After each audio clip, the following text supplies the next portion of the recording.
Here's a word, and you're not gonna like this word. Failure. Now here's the hitch.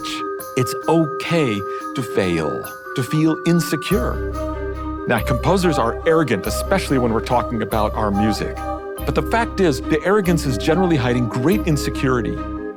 You have to let your ego go. If you're smart, you're really doing more listening than talking. You really aren't in charge. The director's in charge.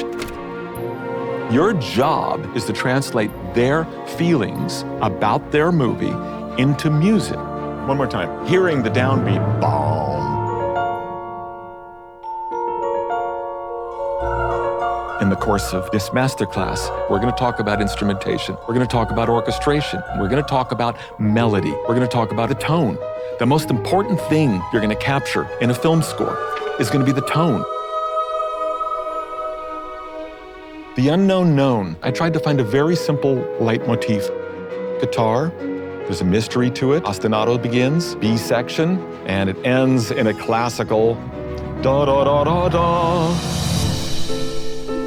After 100 and something films, I'm constantly insecure, doubting yourself, finding confidence and moving forward, and then doubting what you've just done. I think this is the life of a composer, and I think it's the life of an artist. If you're really gonna succeed, there's no other way but by doing, making mistakes, and then learning from those mistakes and moving on. If you take the time and you learn it, I promise you, it'll serve you well. I'm Danny Elfman, and this is my masterclass.